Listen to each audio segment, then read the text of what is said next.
눈을 들어 산을 보라 라는 제목으로 오늘 함께 말씀을 나누겠습니다. 오늘 우리가 함께 읽은 시편 121편, 그 시는요 다윗의 시로 너무나도 잘 알려진 그런 시편입니다. 저는 시편 121편을 굉장히 좋아합니다. 그래서 늘 떠올리고 묵상하고 암송하고 그 의미를 되새기면 마음 가운데 큰 위로와 은혜가 날마다 됩니다. 특히 이 시의 처음 부분인 다윗의 다음 고백을 참 좋아합니다. 내가 눈을 들어 산을 본다. 내 도움이 어디에서 오는가. 그래서 저는 오늘 내가 눈을 들어 산을 본다 라고 하는 그 고백에 담긴 귀한 의미들을 함께 묵상해 보려고 합니다. 눈을 들어 산을 본다 라고 하는 것이 이 전체 시의 가장 주된 그러한 말이고요. 그 이외의 모든 말들은 이제 그것을 잘 서포트하는 또 해석하는 그와 같은 말씀들이라고 볼 수 있습니다. 첫째로 그 말에 담긴 뜻은요, 바쁜 삶 가운데서도 잠시 멈추고 자신의 삶을 곰곰이 생각해 본다. 늘 땅만 바라보면서 항상 바쁘게 쫓기며 살던 그 삶에서 한번 눈을 들어서 삶의 여유를 가지고, 그리고 하나님께서 지금까지 나를 어떻게 인도하셨는가를 생각하고, 그리고 또 내 자신의 그런 모든 것들을 곰곰이 생각해 본다라는 그런 뜻이 있다는 얘기예요. 저는 내가 눈을 들어 산을 본다라고 하는 이 시편의 말씀을 묵상하고 생각할 때마다 늘 같이 떠오르는 그런 그 것이 있는데요. 그것이 바로 강소천 시인이 쓴 다음과 같은 동시입니다. 이 말하고가 성경에 있는 121편의 이 말씀과 이 시가 자꾸만 이렇게 그 오버랩되는 것을 느껴요. 물 한 모금 입에 물고 하늘 한번 쳐다보고, 또 한 모금 입에 물고 구름 한번 쳐다보고. 굉장히 짧습니다. 그런데 굉장히 그 여운을 우리에게 주고요, 그리고 또 감동을 주는 그와 같은 시입니다. 이 시의 제목은요 닭입니다. 닭. 닭은 물을 그냥 삼킬 수가 없다고 합니다. 제가 이번에 설교 준비하면서 처음 깨달았어요. 닭은, 우리는 그냥 이렇게 가지고 꿀꺽하면은 그걸로 이렇게 들어가는데 닭은 그게 안 된다는 거예요. 우리 하나님께서 우리에게 꿀꺽할 수 있는 여기 힘을 주신 것 감사해야 돼요. 아니면은 매번 이렇게 해야 됐을 뻔했잖아요. 그렇잖아요. 그래서 닭은 물을 입에 넣은 후에 이렇게 고개를 이렇게 들어야 그 물이 목구멍으로 넘어간다고 합니다. 그래서 닭이 물 한 모금 입에 물고 고개를 드는 것은 하늘과 구름을 보기 위함은 절대로 아니지요. 그런데 시인의 눈에 그렇게 보였다, 그런 얘기예요. 시인의 눈에 그렇게 보였다. 왜 그렇게 보였을까? 그동안 땅만을 바라보며 살아왔던 자신의 삶에 대한 후회, 계속해서 모이만을 쫓고 물만을 마시고 한 번도 고개를 못 들었던 자신의 삶, 그것에 대한 후회가 담겨 있을 것 같고요. 또 앞으로는 하늘과 구름을 바라보는 삶의 여유를 갖고 싶다는 그런 소망이 담긴 그 자신의 고백이다. 저는 그렇게 한번 풀어보았습니다. 우리들의 삶은 어떠합니까? 매일매일 바쁜 삶 아닙니까? 그것도 다람쥐가 쳇바퀴를 돌듯이 매일 반복되는 삶을 살아가고 있을 때가 많습니다. 그래서 저런 그림이 있더라고요. 참 재미있어서 한번 여러분에게 보여드립니다. 쳇바퀴 돌듯이 열심히 달리는데 제자리야. 똑같은 거예요. 가슴을 펴고 숨을 크게 들이마시면서 하늘을 바라보고 뭉게구름을 본 적이 언제였다고 기억되십니까? 나는 지금 어디에 있으며 또 어디를 향하여 가고 있는가를 차분한 마음으로 생각해 보신 적이 언제였다고 기억이 되십니까? 어느 수도사가 지은 다음과 같은 기도시가 있습니다. 주여, 나로 하여금 서두르지 않게 하소서. 마음의 평화를 주시고 물결처럼 요동치는 나의 가슴을 잔잔하게 하소서. 영원한 세계를 바라보게 하시고 눈을 들어 산을 보게 하시고 눈을 들어 하늘을 보게 하시고 성급하지 아니하고 천천히 걷게 하소서. 매일매일의 복잡한 생활 속에서도 높은 산을 바라보며 고요함을 배우게 하소서. 인생이라 불리우는 달리기 그 경주장에서 빠른 자가 항상 승리하는 것만은 아니라는 것과 빠른 것보다 더 중요한 것이 있다는 사실, 그것을 날마다 잊지 않고 살아가게 하여 주시옵소서.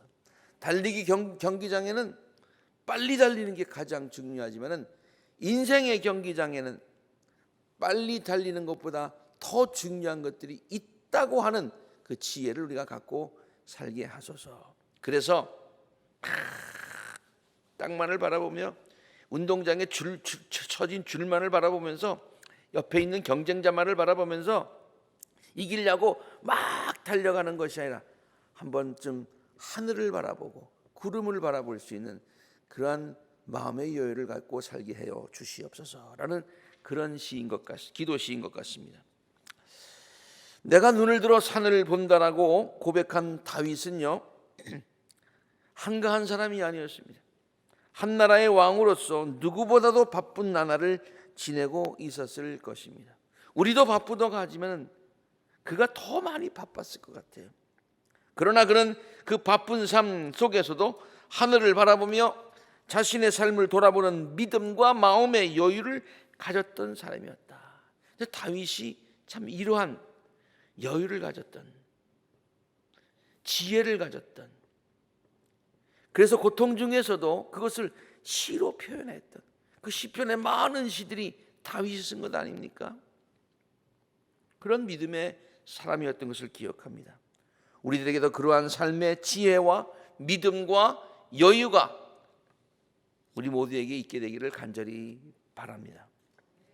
두 번째로, 눈을 들어 산을 본다라고 하는 그런 말, 다윗이 눈을 들어 산을 본 분명한 이유가 있는 것을 우리는 잘 압니다. 그것은 자기의 삶을 지금까지 인도하셨고 앞으로도 자기의 삶을 인도하실 분이 누구냐? 그분은 저 산을 포함해서 천지 만물을 지으신 하나님이심을 다시 한번 깨닫고 확신에 거하기 위함이었습니다. 그동안도 알고 있었지만 산을 바라보면 그것이 다시 깨달아지고 마음 가운데 위로가 위안이 된다 그래요. 그리고 중요한 것은요, 산을 바라보면서, 왜 산을 바라보느냐? 그건 하나님을 의지하기 위함이었어요. 왜냐면요, 다윗이 바라보았던 산은 그냥 산이 아니었습니다. 시온산이었습니다. 그 시온산에는 하나님의 성전이 있는 곳이기 때문입니다. 그러므로 눈을 들어 산을 본다고 하는 얘기는 우리 그냥 경치 좋은 산을 바라보는 것이 아니라 그 산에 계신 하나님, 하나님의 성전, 그것을 바라본다는 뜻입니다. 그래서 성경에 보면 여러분이 가진 성경에도 맨 위에 이 시가 어떤 시입니다라고 설명한 부분들이 있지 않습니까? 그 시에 뭐라고 설명이 되어 있습니까? 성전에 올라가며 부르는 노래, 성전에 올라가며 부르는 노래라고 이렇게 제목으로 소개하고 있는 것입니다. 나의 도움이 어디서 올까? 라고 말한 것으로 보아서, 나의 도움이 어디서 올까? 라는 말을 한번 곰곰이 묵상해 보았어요. 그 말을 한 것으로 보아서 다윗은 이 시를 고백하는 그 순간에도, 이 시를 쓰는 순간에도 기도하는 순간에도 도움이 필요한 상황에 있었던 것을 쉽게 짐작할 수 있지 않겠습니까? 나의 도움이 어디서 올까? 그 말은 지금도 나에게 문제가 있다, 지금도 나에게 도움이 필요하다, 그런 상황 아닙니까? 인생에 그렇지요. 항상 도움이 필요하고 문제가 있고 문제와 씨름하며 살고 있지요. 다윗도 어려운 문제와 씨름했어요. 아무리 생각해도 그 문제를 해결할 방법을 찾을 수가 없었어요. 자기가 왕이기는 하지만은 한계가 있어요. 고민했어요. 깊은 절망감이 찾아오려고 하는 그런 순간이었을 것입니다. 그런데 그는 산을 향하여 눈을 듭니다.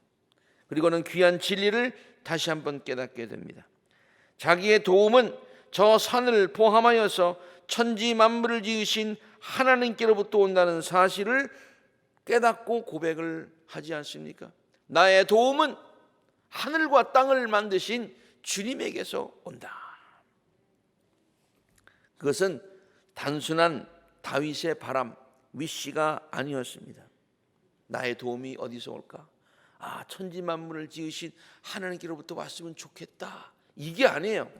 나의 도움이 어디서 올까? 참 나에게 도움이 지금 필요하구나 생각해 보니까 도움은 하늘과 천지 만물을 지으신 하나님께로부터 온다라고 하는 사실을 이렇게 얘기하고 있는 것이.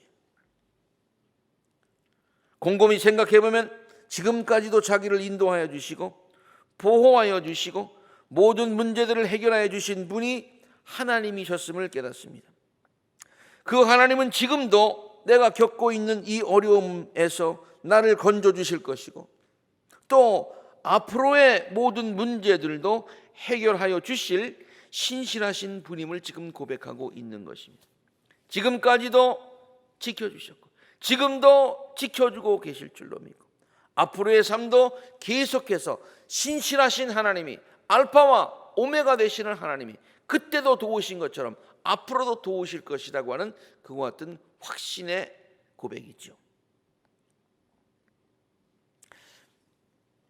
다윗이 산을 보면서 천지 만물을 지으신 하나님을 생각하게 되었다는 것은 참 재미있는 관점이다, 그런 생각을 이번에 한번 새삼하게 되었습니다.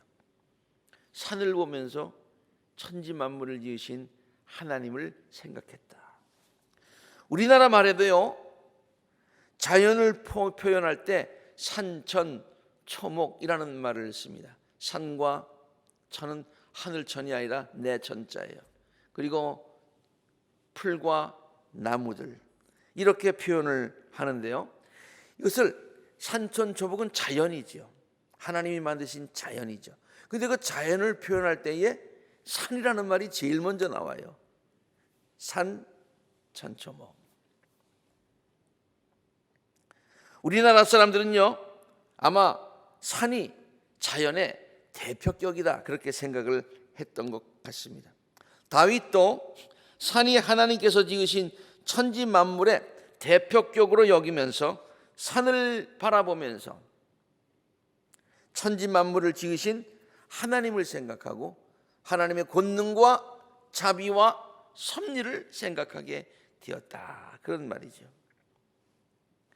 이번 코로나 기간에 상당히 누구나 다 어려움을 겪었습니다마는 한 가지 개인적으로 긍정적인 면이 있었다면 그것은 제가 월요일마다 산행을 하게 되었다고 하는 것입니다.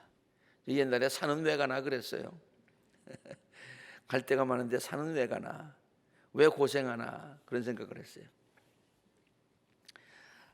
그런데 코로나가 한창 심할 때에 갈 데가 아무 데도 없었잖아요. 그렇죠? 그래서 답답해서 시작한 것인데 참 남들이, 우리 교인들이 또 그냥 좋습니다. 그래서 여기도 가보고 저기도 가보게 되었는데 지금은 너무 산행을 좋아하게 되었습니다. 코로나가 준 아주 좋은 하나의 변화라고 볼 수가 있겠죠. 그래서 월요일 날에는 정말 우리 손주를 봐달라고 해도 안 봐줘요. 산행을 하는데요. 그래서 우스갯소리로 주일이 제일 거룩하고 그 다음에 거룩한 날이 저희들에게는 월요일이에요. 예, 그렇게 산행을 좋아하는데요. 그런데 산에 갈 때마다 느끼는 게 있어요. 그것은 하나님의 창조의 섭리가 너무 신비하다는 거예요.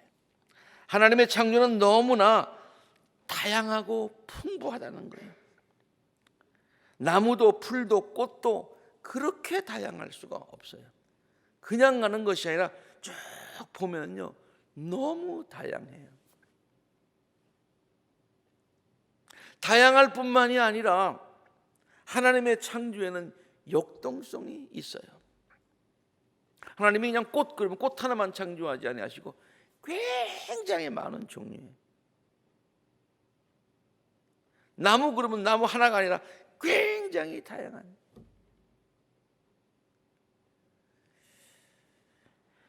그것뿐만이 아니라 하나님이 역동성 있게 지금도 창조의 역사를 계속 이루어 가신다. 그것을 느낄 수가 있습니다. 사람들이 만든 작품은요 한 번 만들면 변하지 않습니다. 한 번 만들어 놓으면 그 변하지 않죠. 계절 따라 변하지 않잖아요. 그냥 그거잖아요. 화가가 그린 그림이 철이 바뀔 때마다 바뀌는 것 아니잖아요. 봄 풍경을 그렸으면 1년 내내 봄 풍경으로만 남아 있는 것이 사람이 만든 작품 아닙니까? 그러나 하나님의 작품은 그렇지 않습니다. 봄이면은 봄에 맞는 작품으로 바꾸시고, 여름이면 여름철에 맞게 바꾸시고, 가을과 겨울이면 또 그 계절에 맞게 작품과 색깔과 배경과 성격을 모두 바꾸어 놓으시는 거예요. 계속 일하시며 계속 창조하시는 거예요. 그뿐만이 아닙니다. 하나님께서는 당신께서 창조하신 그 모든 것들을 일일이 돌보시고 계시다는 거예요. 만드시고 일일이 돌보신다는 거예요. 산을 가다 보면 이제 이렇게 아주 외진 곳, 구석진 곳도 이렇게 찾아가 보게 되는데요. 거기에도 아름다운 꽃들이 있어요. 그들을 먹이시고 입히시고 돌보시는 하나님. 예수님은 그러한 하나님의 돌보심의 사랑을 산상수훈을 통해서 우리에게 일깨워 주신 적이 있지 않습니까? 공중의 새를 보아라. 씨를 뿌리지도 않고 거두지도 않고 곳간에 모아들이지도 않는데요, 너의 하늘 아버지께서 그것들을 다 먹이신다. 들에 핀 백합화를 보아라. 어떻게 자라는지 살펴보아라. 수고도 하지 않고 길쌈도 하지 않는다. 저 백합이라고 그래가지고 뭐 엄청난 지금 비싼 그런 화려한 꽃이 아니라 그냥 들꽃입니다. 들꽃이에요. 그런데도 하나님께서 다 먹이시고 입히신다. 이렇게 말씀하신 이유가 지금 꽃과 그 다음에 새, 이것을 얘기하는 것뿐만이 아니라 그것보다도 더 귀한 우리 인간들, 하나님의 자녀들, 그것보다도 더 귀하게 창조하셨으니까 우리들을 먹이시고 입히시고 돌보아 주시지 않겠느냐라고 하는 그와 같은 말씀을 하시기 위해서 예수님께서 이 말씀을 해주신 것이죠. 정말로 하나님께서 세밀하게 모든 것들을 돌보신다라고 하는 것을 산에 갈 때마다 느끼는데요, 나무 한 그루, 풀 한 포기, 꽃 한 송이까지도 세밀하게 돌보시는 하나님의 손길을 느낄 수가 있습니다. 다음 사진은요, 제가 찍은 사진입니다만은 뭐 작품 사진은 아니고요, 너무 신기해서 찍었어요. 화면으로 보니까 굉장히 크게 보이지만 말이죠, 실제로는 굉장히 작은 꽃이에요. 요 새끼 손가락에 손톱만한 그런 크기의 꽃이에요. 그런데요, 한번 다시 보여주세요. 그걸 한번 자세하게 봤습니다. 보니까요, 있어야 할 게 다 있더라고요. 요만한데 거기에 그냥 있어야 할 게 다 있어요. 냄새를 맡아보니까 향기까지 있어요. 정말로 깊은 산속에 아무도 볼 것 같지 않은 그곳에도 하나님께서는 이렇게 아름다운 것, 작은 꽃이지만 있어야 할 것 다 있게 하시는 그와 같은 하나님의 자상함과 세밀함을 느낄 수가 있다는 말입니다. 이렇게 자연뿐만이 아니라요, 오늘 산 얘기를 해서 좀 많이 해서 죄송합니다만 오늘 주제가 눈을 들어 산을 보라 그랬으니까 이해하시고 들으세요. 갈 때마다 이 자연도 아름답지만은 이 자연 속을 거닐고 있는, 산을 오르고 있는, 또 산을 내리고 있는 내 자신을 지으신 하나님이 너무 놀랍더라고요. 내가 너무 놀라워. 내가 너무 놀라워. 특별히 이제 산을 내려올 때 말이죠, 돌들이 이렇게 많은 데를 내려오잖아요. 돌들이 많을 때를 내려오면은 그 돌들을 이렇게 보고서 작은 돌, 큰 돌을 다 보고서 어디를 짚을까를 순간 판단하고, 그다음에 거기다 발을 탁 갖다 대고 혹시 넘어질 것 같으면은 지팡이를 탁 짚고 하는 요 순간 동작, 요 순간 동작을 할 때마다 와, 나 참 대단하다. 아니, 내가 대단한 게 아니라 이렇게 만드신 하나님이 참 대단하시다. 이렇게 느껴요. 예? 그러면서 무슨 생각을 또 동시에 하냐면, 사람이 로봇을 요새 잘 만든다고 그러는데 이 로봇가 올라가면 아마 분명히 넘어졌을 거야. 이거 분명히 넘어졌을 거야. 이거 굉장히 어려운 코스들이 많이 있습니다. 그런데 그때마다 순간적으로 판단하고 탁 가서, 저처럼 좀 둔한 사람도 탁 가서, 지금은 옛날에는 30분만 걸어도 그냥 숨이 차서 그랬는데 요새는 뭐 3시간이 기본이야. 제가 요새 몸이 복음이다라고 하는 책을 읽으면서 말이죠, 굉장히 감동을 많이 받는다고 제가 수요 설교 때 가끔 말씀을 드린 적이 있습니다만은, 인간은요, 세포가 몇 개로 되어 있는 줄 아세요? 100조. 여러분 놀라시지도 않는데 100조에 100조. 그래서 저는 이렇게 생각했습니다. 하나님께서 우리들은 하나님 앞에서 미운 오리가 아니라 100조와 같은 존재들이니까 세포를 100조로 만들었지. 웃으시지도 않으세요? 그러니까 재미나게 제가 그렇게 이해를 했어요. 정말로 100조를 만들었는데요, 그 세포 하나하나를 보면은 별거 아닌 것 같은데요, 그 100조가 있는 것도 굉장하지만 그것이 신비한 방법으로 다 연결이 되어 있다는 거예요. 신비한 방법으로 연결이 되어 있어가지고 그 다음에 생명체를 이루고, 그 다음에 순간적인 판단할 때 금방 팍 판단하는 거예요. 눈이 보면 저기 돌이 있다, 작다, 크다, 이렇게 되어 있다, 금방 연락을 합니다. 그러면 이것에 대해서 반드시 또 동시에 손과 발과 모든 것에 다 연락을 합니다. 어떻게 해라. 이게 뭐 순간적으로 이루어지는 거예요. 순간적으로.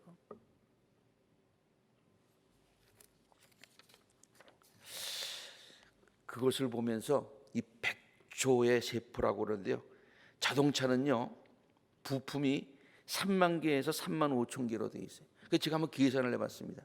자동차에 들어가는 부품이 하나의 세포라고 생각한다면은, 하나님은요, 우리 한 인간을 만드시기 위해서 30억 대의 자동차에 해당하는 부품을 우리 인간에게 부어주셨어요. 상상이 되십니까? 놀라운 거예요. 산속에 있는 작은 꽃, 새, 나무, 풀, 이것도 귀하지만 그것보다도 훨씬 더 귀한 우리 인간을 하나님께서 이렇게 귀하게 창조하셨다는.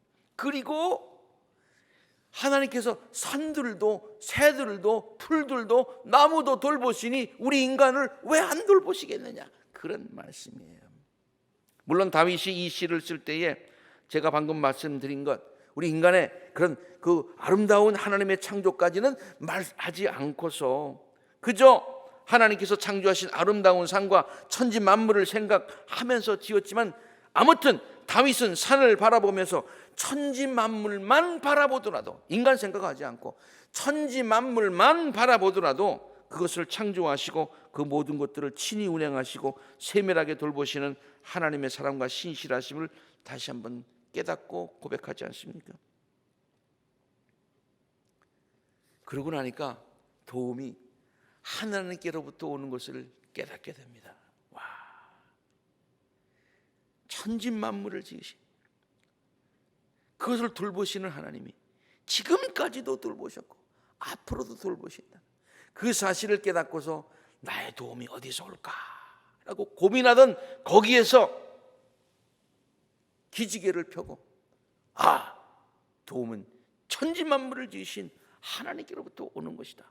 그러면서 다음에 고백들을 쭉 하는 것이 오늘 본문 말씀의 그 후의 내용들이에요.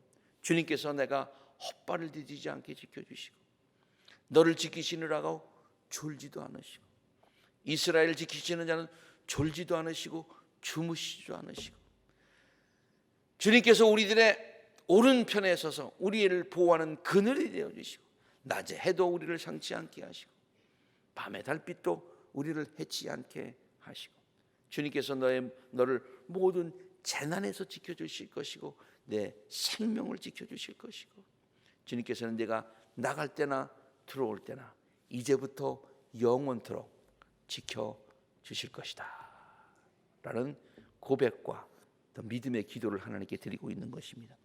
사랑하는 성도 여러분, 오늘 이 시간 우리가 바쁘게 땅만을 바라보면서 경쟁자만을 바라보면서 그냥 다람쥐 쳇바퀴 돌듯이 막 달려가던 그 같은 삶, 그것이 필요 없다는 얘기는 아니에요. 열심히 살아야죠. 그러나 때때로 우리가 발걸음을 멈추고 다시 한번 생각해 보았으면 좋겠습니다. 지금까지 얼마나 열심히 달려왔습니까? 그러나 지금까지 내가 어떤 길로 달려왔는가? 지금은 나는 지금 어디에 있는가? 나는 지금 어디를 향하여 가고 있는가? 내가 향하여 가는 그 끝에는 무엇이 있을 것인가? 지금까지 누가 우리를 이곳까지 오게 하셨으며 앞으로의 나의 갈 길을 누가 인도하실 것인가? 나 혼자일까? 아니면 주님일까? 나 혼자 가는 것이 좋을까? 주님께서 동행하여 주시는 것이 좋을까? 곰곰이 한번 생각해 보았으면 좋겠습니다. 지금 우리들이 갖고 있는 고민과 문제가 무엇입니까? 그것들이 정말로 우리를 절망으로 이끌 만한 그런 문제입니까? 앞으로 우리들의 앞길을 누가 인도하여 주실 것입니까? 혼자서 달려가는 것입니까? 아니면 하나님께서 손잡고 같이 가주시는 것입니까? 하나님께서 붙잡아 주심을 믿는다면 왜 염려하십니까? 왜 걱정하십니까? 한번 우리 함께 조용히 생각해 보았으면 좋겠습니다. 그리고 우리도 다윗처럼 오늘 말씀에 있는 것처럼 고백할 수 있게 되기를 바랍니다. 내가 눈을 들어 산을 본다. 내가 눈을 들어 산을 본다. 내 도움이 어디에서 오는가? 걱정하였지만은 이제는 내가 깨달았네. 내 도움은 하늘과 땅을 지으신 주님에게서 온다. 주님께서는 이제부터 영원토록 지금까지도 그리하셨듯이 나의 앞길을 지켜주실 것이니 주님을 의지하고 하나님을 바라보면서 하나님께 소망을 두고서 그런 확신을 두고서 내가 한 걸음 한 걸음 승리하며 살아가리라. 그 같은 귀한 고백이 우리 모두에게 있게 되기를 주의 이름으로 축원합니다.